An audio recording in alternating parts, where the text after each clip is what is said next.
दिल्ली में बीजेपी की ही सरकार बनेगी और क्या कुछ कहा है उन्होंने, आइए आप सुनिए।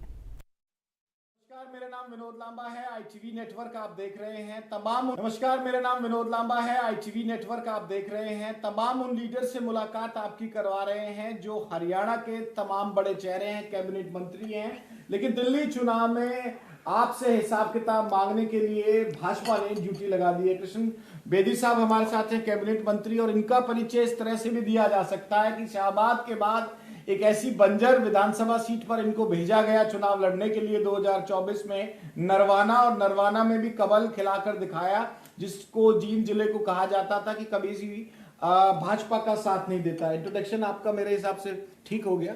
बंजर जमीन के साथ आपने विधानसभा भी बदली और थोड़ी सी टफ थी, ऐसा नहीं कि इजी सीट मिली थी आपको।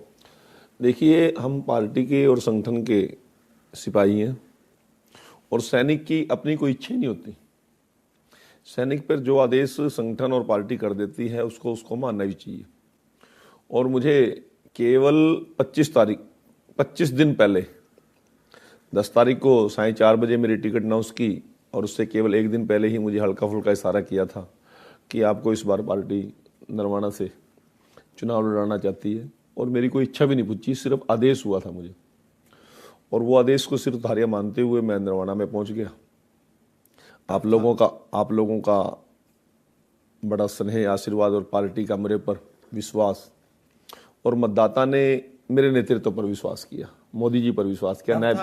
बिल्कुल टफ था, इसमें कोई दो राय नहीं है। लगातार जब से हरियाणा की राजनीति हुई है, बीजेपी कभी वहां पर सफल नहीं हो सकी, और पहली बार कमल का फूल खिला, और मेरा सौभाग्य है कि वो श्रेय मुझे मिला। मेरी पार्टी के नेतृत्व ने जो मुझ पर विश्वास किया था, उस विश्वास पर मैं खरा उतर पाया। सामाजिक न्याय और कल्याण मंत्रालय देखते हैं सर, थोड़ी सी चाय पे चर्चा कर लेते हैं।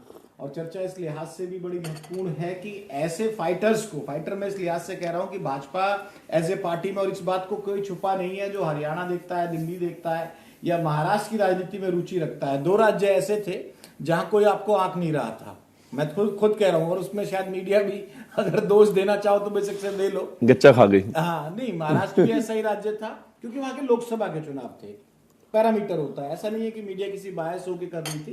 लोकसभा चुनाव के नतीजों की वजह से ये 2 ऐसे राज्य थे। अब आप लोगों को मिला है दिल्ली, जिसमें उल्टा हिसाब किताब है। दिल्ली किस लिहाज से कि वहां लोकसभा में तो हर बार भाजपा अच्छा करती है, लेकिन विधानसभा में केजरीवाल साहब बाजी मार के ले जाते हैं। बिल्कुल, मैं आपकी बात से सहमत हूं। महाराष्ट्र में भी स्थिति यही थी, हरियाणा में भी स्थिति यही थी, और हरियाणा में तो कांग्रेस के लोग इतने अति उत्साह में थे, उन्होंने तो विभाग बांट दिए, पोर्टफोलियो बांट दिए, हुड्डा साहब की गाड़ी भी बुक हो गई थी, गाड़ी भी बुक कर दी, सब कुछ कर दिया उन्होंने। और परंतु वो जनता की नब्ज नहीं पहचान पाए। जनता ने नायब सिंह सैनी पर, मोदी जी पर जो विश्वास था, उनकी बात पर विश्वास किया। मैं अभी सोनीपत में था, तो वहाँ भी लोगों से बातचीत की, तो वो पत्रकार कह रहे थे जी, इतने हवा में थे जैसे कुर्ता काट रखा हो, किसी को सुनने के लिए तैयार नहीं थे। परंतु भारतीय जनता पार्टी ने धरातल पर जाकर मतदाता से सीधा संपर्क साधा, और सीधा संपर्क ही नहीं साधा, उनको विश्वास दे दिया कि बिना पर्ची और बिना खर्ची रोजगार देने वाली कोई सरकार है तो नायब सिंह जी की सरकार है। गरीब के घर में चूल्हा जले, इसकी चिंता करने वाली कोई सरकार है वो मोदी जी की सरकार है। देश की सीमाएं सुरक्षित हो, इसकी चिंता करने वाली कोई सरकार है तो मोदी जी की सरकार है। बढ़िया रोड इंफ्रास्ट्रक्चर हो, इसकी चिंता करने वाली केंद्र की एनडीए की सरकार है। गडकरी जी वहां पर देखते हैं। रेल व्यवस्थाएं बढ़िया हो, ये मोदी जी चिंता कर रहे हैं। पूरी दुनिया के अंदर भारत का डंका बजे, और भारत दुनिया की तीसरी महाशक्ति बनने जा रहा है, ये विश्वास हमने अपने मतदाताओं को दिया। किसान को हमने ये विश्वास दिया कि एमएसपी पर केवल हम आपकी फसल ही नहीं खरीदेंगे, जो 72 घंटे के अंदर आपके अकाउंट में किसान के पैसा चला जाएगा। इसी प्रकार से 24 घंटे बिजली देने वाली कोई सरकार है तो बीजेपी की सरकार है। तो मैं अभी वहीं आ रहा हूँ। मैं आ रहा हूँ, आप बताओ। 14 लोगों की लिस्ट है मेरे पास, मेरी रिसर्च में, और बेदी साहब के साथ में जो मंत्री हैं कैबिनेट, उनकी लिखी हुई है त्रिलोकपुरी विधानसभा सीट। तो सर, एक बंजर सीट पर तो आप जीतकर मंत्री बन गए। अब बंजर जमीन में इस लिहाज से कह रहा हूं कि लोकसभा में तो फुटफुल है ये भाजपा के लिए, लेकिन विधानसभा में क्या नजर आ रहा है आप लोगों को जब आप जा रहे हैं मैदान में? और तो मैं अभी आपको बता रहा हूं, मैंने 2 तारीख से वहां पर अपना काम संभाल लिया था। जी। हर वर्ग के लोगों से मैं मिल रहा हूँ, त्रिलोकपुरी में मतदाताओं से मिल रहा हूँ, सीधी हम बात कर रहे हैं, घर घर में जा रहे हैं, और कार्यकर्ताओं को भी हम अलग से बैठ के बातें कर रहे हैं, की वोटर से हम बातें कर रहे हैं। सभी का एक ही नजरिया है कि चुनाव से पहले केजरीवाल और चुनाव के दौरान इतने वादे कर देगा कि लोगों को भ्रमित कर देता है, परंतु जैसे ही चुनाव खत्म होते हैं कहते हैं भाइयों मैं करना चाहता हूं, पर सेंटर की सरकार नहीं करने देती, केंद्र की सरकार नहीं मुझे करने देती, केंद्र की सरकार नहीं। अरे केंद्र की सरकार आपको काम नहीं करने देती, परंतु घोटाले करने का कहां से दम आ गया आपके अंदर?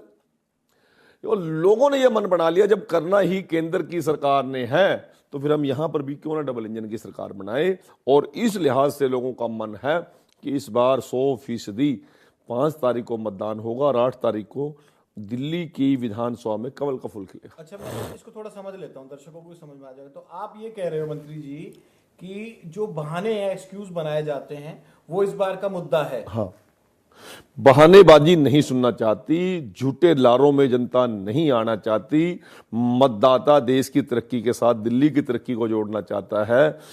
आज इसने घोषणा कर दी कि मैं पुजारियों को तनख्वाह दूंगा या जो भी उनका मानदेय दूंगा, परंतु अगले दिन ही मौलवियों ने प्रदर्शन कर दिया कि हमें पिछले चुनाव में वादा किया था, पहले हमारा तो हिसाब किताब कर दो।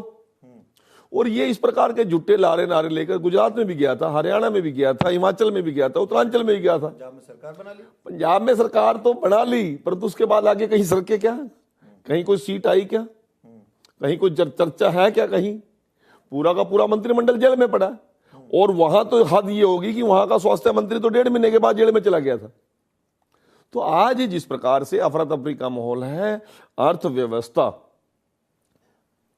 किस प्रकार से पंजाब की डामाडोल है, हमारे हरियाणा के मुख्यमंत्री तो दावा भी कर दिया और उसके पर अमल भी कर दिया कि मैं किसान को उसकी फसल एमएसपी में खरीदूंगा और 72 घंटे में पेमेंट दूंगा। दिल्ली मॉडल देखते हैं आप, हरियाणा मॉडल बता रहे हो? मैं पूरी बता रहा हूं, परंतु किसान आंदोलन शुरू कहां से होता है? पंजाब से।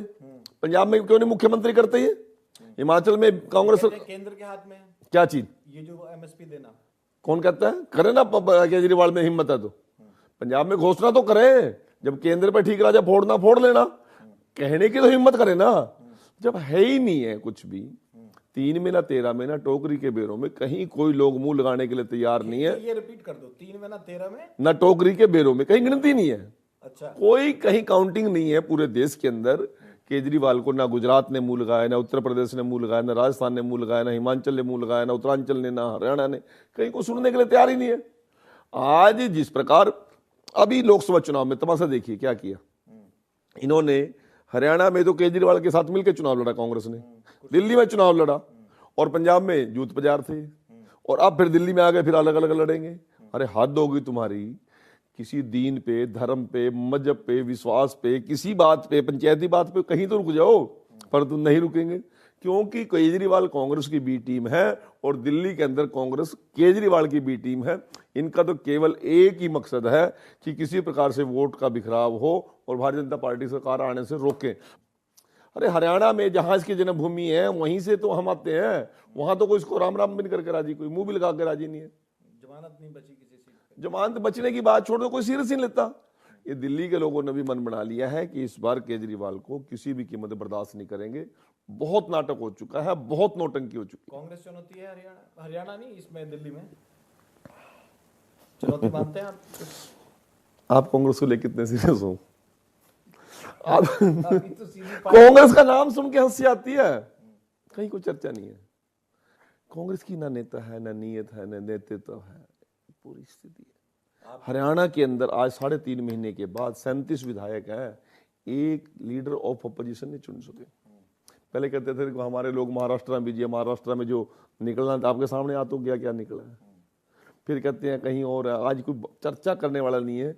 और इतनी बेशर्मी इनके लोगों की है, केवल 37 लोगों में से एक आदमी चुनना है, वो निर्णय नहीं कर पा रहे। वो तो आप पे आरोप लगा देते, उनकी छोड़ो, महाराष्ट्र वाले और हरियाणा वाले कहते हैं आप लोगों ने तो ईवीएम सेट कर ली।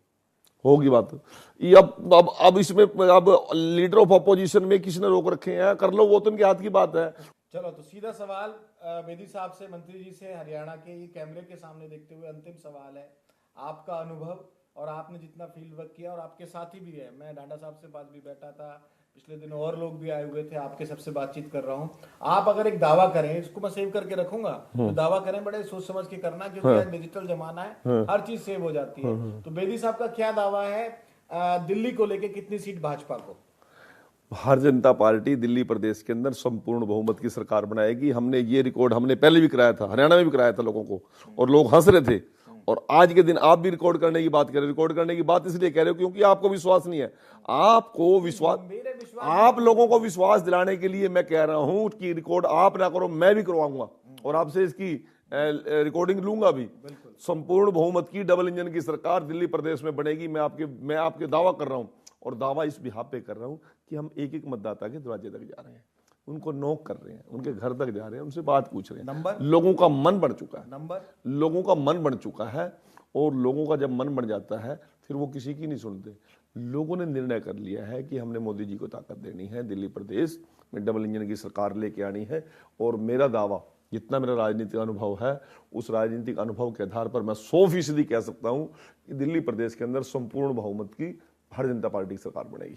हम तो चुनाव आयोग के हिसाब से चलते हैं। चुनाव आयोग कहता है एक बैलेंस बना के चलो और हर पार्टी को दिखाओ अपनी स्क्रीन पे और हर किसी को बराबर बराबर मौका दो। मैं तो सीधी उसी गाइडलाइंस के हिसाब से चलता हूँ। नहीं, आम आदमी वालों के पास भी जाऊंगा, कांग्रेस वालों के पास, आपके ऊपर पाबंदियां 100,000 होंगी, परंतु मैं जनता की नब्ज की बात कर रहा हूं कि 100% कमल का फूल खिलेगा। 5 तारीख को पोलिंग होगी और 8 तारीख को काउंटिंग होगी, और 11-12 बजे के बाद 8 तारीख को बात करेंगे आप? 8 तारीख को बात नहीं करेंगे, मैं आपको ढूंढूंगा। ठीक है, तो ये नोट हो गया। एक आतिश सवाल से जुड़ा हुआ रह गया था, चेहरा नहीं बताते आम आदमी पार्टी, कहते हैं कि भाई अगर आपके पास कोई चेहरा है अरविंद केजरीवाल के टक्कर को, जो प्रवेश वर्मा को टिकट दी गई है, क्या उसको चेहरा माना जाए? नहीं, मैं इस बात को बिल्कुल दोहराई नहीं आपकी बात से। वो कुछ भी कहेगा, हम कोई उसके प्रवक्ता थोड़े उसकी हर बात का जवाब देंगे, ना ही हम उसके कोई सिपाही हैं। हम अपनी बात, अपनी रणनीति हमारी अपनी है, और रणनीति कोई बिना चेहरे के नहीं, रणनीति कोई आउट करने की जरूरत नहीं होती। और केंद्रीय नेतृत्व जो रणनीति बनाता है वो फुल प्रूफ बनाता है।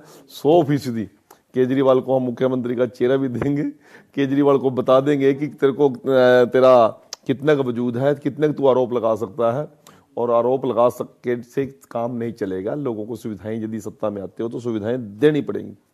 तो केजरीवाल ने हरियाणा में कौन सा चेहरा दिया था, गुजरात में कौन सा चेहरा दिया था, राजस्थान में कौन सा चेहरा दिया था? कुछ नहीं है, बिना वजह की बातें हैं। और केजरीवाल को लोगों ने परख लिया है, देख लिया है, नौटंकी नहीं चलेगी।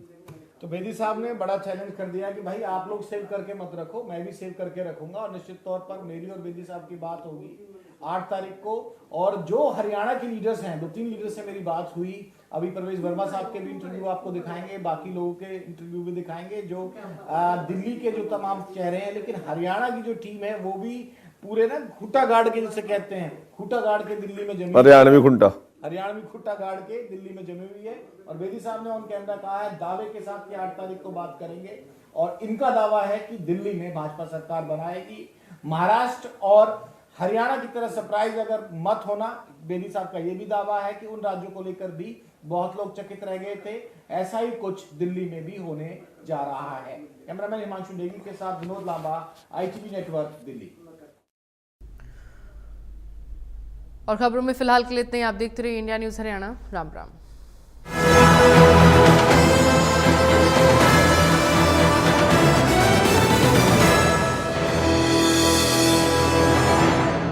सर ने जो टर्म लाइफ इंश्योरेंस की पॉलिसी ली थी उसका क्लेम